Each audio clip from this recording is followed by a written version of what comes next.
Just talk. What's the count? Wake up.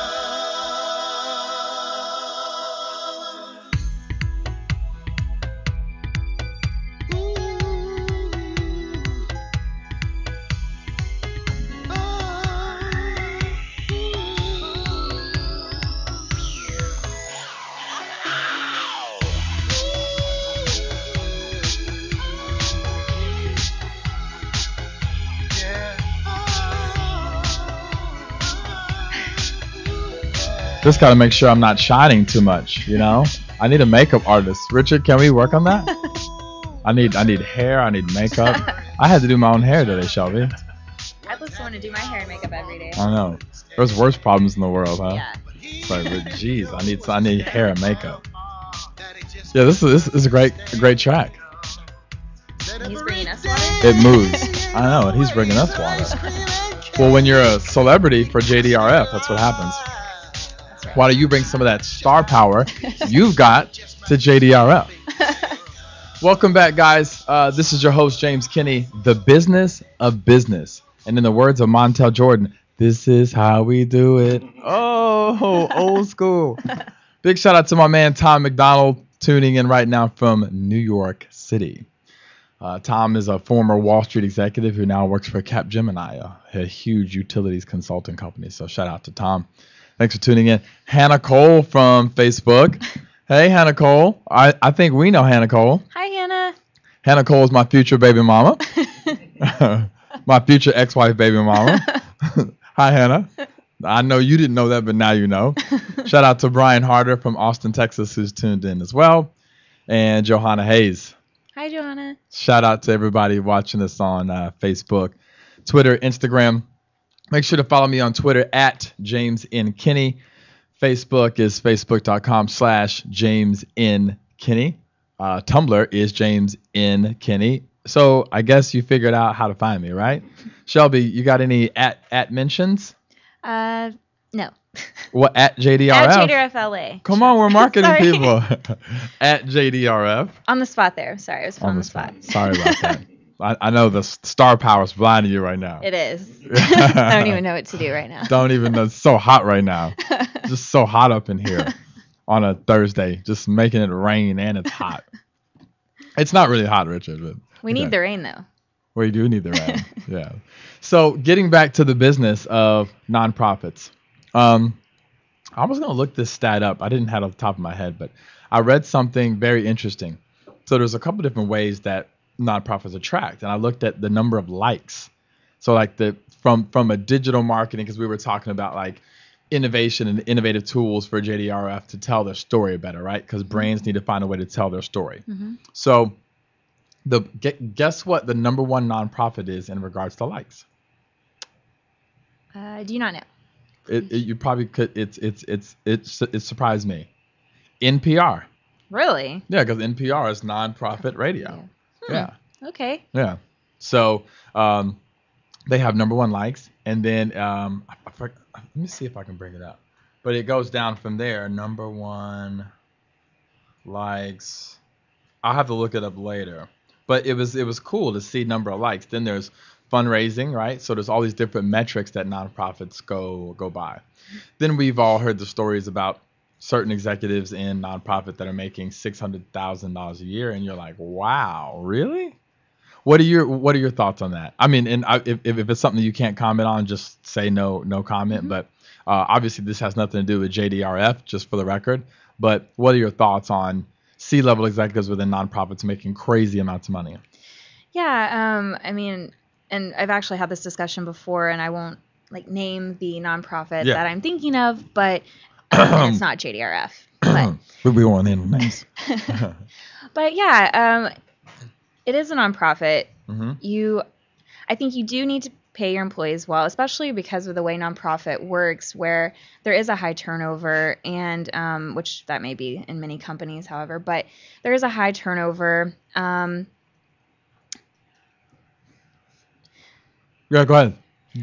There is a high turnover, but then that work that when people leave, that gets passed on to another individual. So I do think it's great that nonprofits pay their employees well, but when I hear, statistics like that, or whenever you hear an executive director, making six figures where it could be upwards of like 250, 300,000, even in like some smaller, cities in the Right. United States. It's just kind of, I guess, disappointing because the money that people do raise, like JDRF, 85 cents of the money that we raise, 85 cents of every dollar that we raise goes towards research. Then everything. That's real. Did you guys hear that? 85 cents of every dollar that you donate to JDRF at JDRF goes to research. That's right. So we're very cost efficient, and so then everything else is for like administrative costs. Right. So I think it's important that people that are higher up, know that and remember that they are working for a nonprofit, and the money should go towards a cure. However, again, I do realize that you have to pay your employees well, and you have to give them incentives to be around and do the great work. And because just like any other business, we do have lofty fundraising goals, and they expect our CEOs and CFOs, they expect us to meet our goals. And so, incentives help us reach them, but, we're also there for a great cause. And that's why, sometimes when I hear that, it's kind of, a little disappointing. Yeah. Well, you know what? You brought up something very interesting. So let's talk about the business of that business. Okay, so we live in a society, and I know Richard may even want to chime in on this, where professional athletes and entertainers, I love music, and I was paid to be a musician for a number of years of my life, and I do believe you should get paid well for that. But we do have this interesting debate that always happens around political season, right, where presidents talk about, oh, well, police officers and firemen and teachers are paid next to nothing. And I watched a documentary called Burn about the Detroit Fire Department, and I had no idea. Detroit Fire Department, those guys make $32,000 to $35,000 a year. That's sad. I mean, they're literally putting their life on the line. So I'm bringing this around to you as an analogy to say, very interesting enough, why can't nonprofit employees, not necessarily that the executives should make $700K a year, but why shouldn't someone like you make as much as someone at a big ad agency, right? Or someone who is in manufacturing, right? That is in marketing or events. I mean, that's a good question. There's a business of helping people, and it takes very talented, very qualified people to get that message out and to raise that awareness. So, I mean, my personal belief is that those who are in nonprofit, why can't a events manager or a brand manager or an outreach manager or a development manager at JDRF make 85, 90 grand a year? I mean, I don't know what they make, but I'm just saying, why can't they if what they're doing is good? Because the value system in our society is very skewed, in my opinion, and I think most of you tuning in will agree with that, and I'm sure you agree as well. I do, and I'm with you. I that would be wonderful. Yeah, because if you're working 70 hours a week, and the next person's working 70 hours a week, but they just so happen to work for a bank or an aircraft company that's manufacturing parts, why should they be so different? Right. Well, and I think in nonprofit line of work too is that in for-profit, while you have to be respectful of the people that you work with or your clients, in nonprofit, you're dealing with a totally different perspective. Like you're made to be sensitive. You have to be sensitive to the volunteers, families that you're working with, because there is a personal connection to a disease, unlike in a corporation where you're just doing business. It's a good or a service, Mm-hmm. right? You're selling a good or a service versus this, you're selling hope. Exactly. And you do have to have the right person in a position when you're a nonprofit, because those that come in to just make or think they're going to make big money, and that's just unfortunately not the case. And so it would be great to have nonprofit employees making more, because it actually, I think, can be a little harder to work in nonprofit than maybe even in corporate. So basically what you're saying is that it takes highly skilled labor in order to come up with a cure and or solutions within this sector. Yeah. I mean, that's an interesting debate that I think is very, very valid. Let's see if we have any callers because we have a little bit of time left. If you guys are listening out there, feel free to call in 323-473-3100. That's 323-473-3100. We have a little bit of time left, and we can take some calls out there. If you guys have any questions for myself, Shelbe Adams, don't forget I'm here as a business consultant. I'm here to help people grow their businesses and learn more about how to be successful. With that being said, I'd like to leave you with some nuggets or some chips, if you will. And thank you so much for being a guest here, driving down to the studio. Richard and I really appreciate it, and the folks here at LA Talk Live.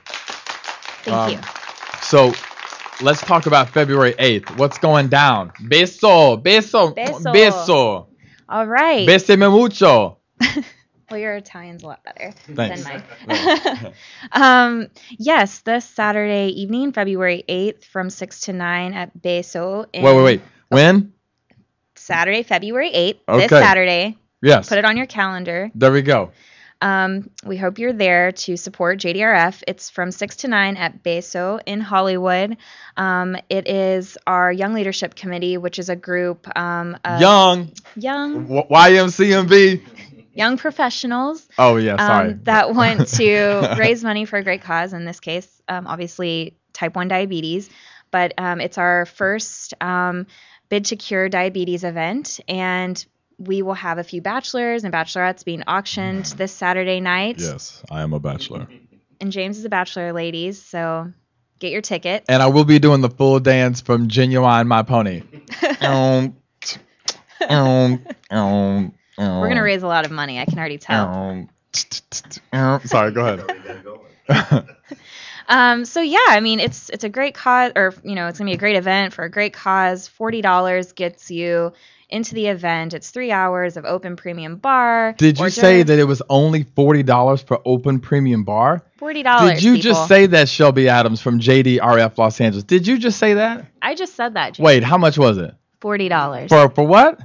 For 3 hours of open premium bar. That's not even the well stuff, guys. That's what we call a good problem. Those are good problems. It's going to be a problem up in there. It's going to be a problem, Shelbe. Right? Yes, a problem raising lots of money for JDRF. Yes, type 1 diabetes. Type 1 diabetes. Which we know is an autoimmune condition. Autoimmune. See, I'm taking you back to the beginning of the show, letting you know that I learned. Yes, thank you, James. And if you don't know, now you know, brother. Yeah. So that's what's going down this Saturday at Beso. Beso. In Hollywood. Yes. Okay, and where can they find more information? So you can buy tickets at the door, or you can get on jdrfla.org. That's our website for the chapter. Okay. Or you could even go to JDRFLA Bid to Cure Diabetes.eventbrite.com. Sorry, I know it's a little lengthy, but you can buy tickets there as well, or you can call the JDRFLA office. I'm happy to help you. I'll be there. Or they could just show up, just crash the party in cash. Yes. Bring your wallets. Yeah, just show up and bring your wallet because it's cool to make a difference. Yes. It's cool to help. You'll feel better about yourself. Yeah, exactly. Yeah, you will. And you are literally helping change lives. Yes. Yeah, and that's cool. That's very cool. Yeah. Cool. So, Saturday, the 8th, this Saturday, it's going down. We're going to turn up. Yes. We're going to turn up. I'm kind of doing my little Kevin Hart thing. Turn up. Hit fire on him one time. Right? He's everywhere. I know. Kevin Hart is everywhere. Wait. Shelbe. Let me explain. Let me explain. Okay. I was at Beso. It was premium bar. 3 hours. 3 hours open premium bar. $40. I walked in. $40 open premium bar. Kevin Hart walked in, feeling good. That's a pretty good Kevin Hart. I walked in, turned up one time. Clap on these one time. JDRF. That's a good impression. Now say it with your chest. say it with chest. Now I'm small, so He is so funny. He is very funny. So silly. Kevin Hart. Well, this is James Kinney, the next Kevin Hart of radio, TV. What? Got to put it out there. Visualize. Vision class. The business of business. Holler at your boy, James N. Kinney. Find me on Twitter. 6,000 plus followers. 200,000 people watching the show. LA Talk Live. 323-473-3100, which means 100 if you don't know. Now you know. Shelbe Adams, fist bump in the building. Let's get some music up here and freestyle for our last few minutes. Uh-oh. Ooh, I'm going in. Facebook. Hold on. Somebody sent a tweet. I'm about to go in. Hold up. I'm about to go in. Uh-oh. I'm going to take like 4 minutes to say I'm about to go in and then like go in a little bit. Hold on. I'm about to go in. Hold on. Let me make sure I don't have too much shine on. Beyonce. Shelbe got a little bop to her. Y'all see that? Come on. Hit it one time. That's the Oklahoma State bop. She got that bop. That's that Tulsa bop. Do the Tulsa bop. You haven't been to Tulsa, be there. Yo.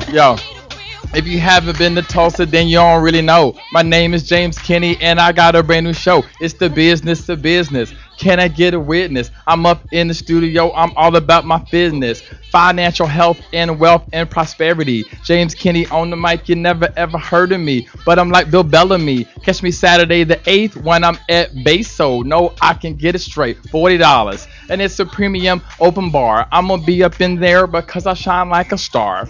Notice how I twist my verbs in these funny words and how I come through, but I don't swerve to the curb because everyone's using Uber to get home safe. I had to say that because it's a nonprofit. Get it straight. JDRF, diabetes number 1. That's the type. James Kinney, get it done, son. Whoa.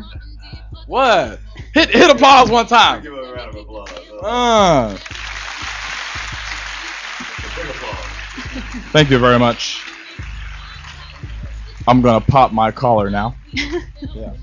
So Shelbe, that's a new tradition that we're gonna do on the show every week now. You get freestyles, live freestyles. That's a recap from your experience. You know, you can Blu-ray that, DVD that. Richard, where are we streaming to? Live stream or you? Ustream. We're Ustreaming. It all goes on YouTube now. Yeah. So we're YouTubing this. We're streaming this.